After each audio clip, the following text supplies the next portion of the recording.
So I decided to make another top 9 list regarding to movies, but this time of soundtracks. And what I wanted to do was make a list of more obscure soundtracks because what I like, everyone likes. I like Jurassic Park and Star Wars and anything by Bill Conti. Or Danny Elfman or Michael Kamen, like those are all just winners, all the John Williams stuff like Hook and Raiders of the Lost Ark. What was it called? Forrest Gump, of course. I think gosh, that like defines my teenage years. I was listening to the Forrest Gump album or soundtrack.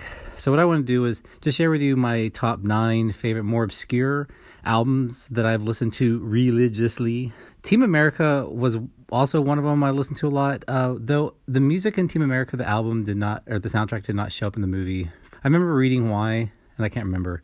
Moulin Rouge is another one that the soundtrack is slightly altered from the movie version. So the reason I'm talking about those is I do like the music in the movie versus on the soundtrack. So I'm not going to include those. But here's my top 9 soundtracks that I've listened to. And I do recommend, if you would like to hear some good soundtracks here's that aren't too common or that you might not have listened to, here like my top picks. So number 9 is The Pursuit of Happiness.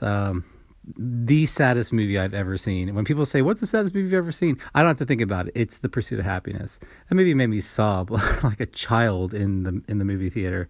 So recommend it. I know you've seen the movie, but music is also good too. Number 8 is also a very, very, very, very sad movie, Up. I like that they use that motif at the beginning, the married life motif. They use that song throughout the entire thing when he's running away from the dogs and he's hopping on boulders. Like, that's playing, but more, adventurous. I do very much like that motif in there, and I just like the movie and I like the music. So that was number 8. Number 7, Destination Wedding. Good luck saying you've seen this one. Yeah, I think it was a Netflix movie. I liked the music more than I did the movie. It's one of those things that it was the stronger element of that movie was the music, in my opinion. If you like the movie, that's great. I liked it too. It was cool, but music was better. Number 6, Grey Gardens. Was that Rachel Portman is her name, who wrote the music? So I only watched the movie because I saw the show. Or I actually didn't get to see the show. I was in the pit, so I never got to see the show. So I watched it has Drew Barrymore in it.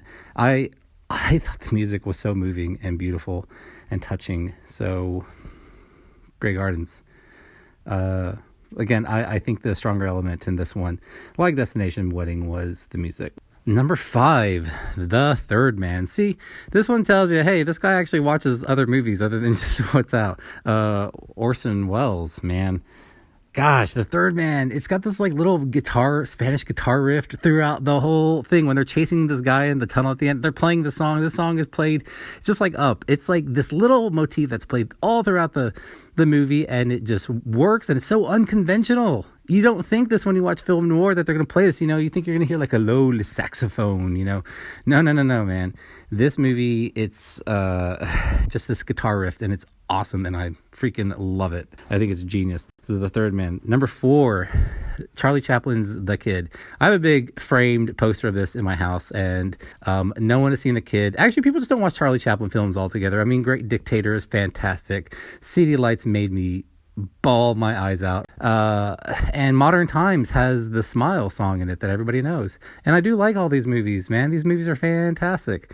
But the Kid music, the Kid soundtrack is not only really good and then not only really sad and not only just as epic of a film, but the music is incredible. I actually went and saw the Baltimore Symphony Orchestra performed it. And I've listened to it a lot. Number 3 would be Passage to India. That movie, gosh, I didn't know what to expect when I saw it. I knew it was like 3 hours long, and it came out in 1984, so I was expecting another Gandhi film, like really just dramatic and people die and stuff like that. And as I was watching it, I was like, yeah, that person's gonna die and that person's gonna die. And then, like almost towards the end of the movie, I was like, what is this thing rated? And I saw it was PG. Because it was a really uplifting, happy film. I was like, felt great after I saw it.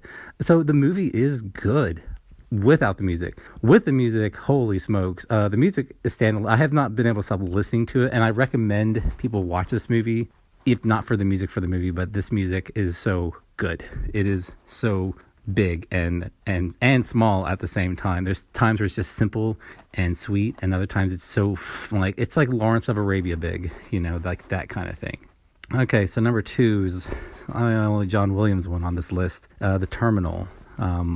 Again, not a very popular film with Tom Hanks, but I thought it was great. That it was a very European-esque, Eastern European feel that it had in the music. It has a very somber sense to it. So I've listened to that one a lot. I think like the year 2005 or 4 for me was defined by that, because I listened to that album so much. And number 1 is Hans Zimmer. You'd think that it was going to be Inception or Dark Knight or Driving Miss Daisy, which are all great, but it's As Good as It Gets. I saw As Good as It Gets in the theater, and wow, it was fantastic, and I loved it. But the music is so addicting. I cannot stop listening. And so if you play As Good as It Gets when you're getting ready in the morning, it'll start your day. Like, you'll be brushing your teeth with such optimism. Yeah, all of these are really good. So please share with me the soundtracks you like. And again, don't feel afraid to choose something obscure or something silly, because, we're all being open here. So let me know what albums you liked or which ones you recommend that I listen to.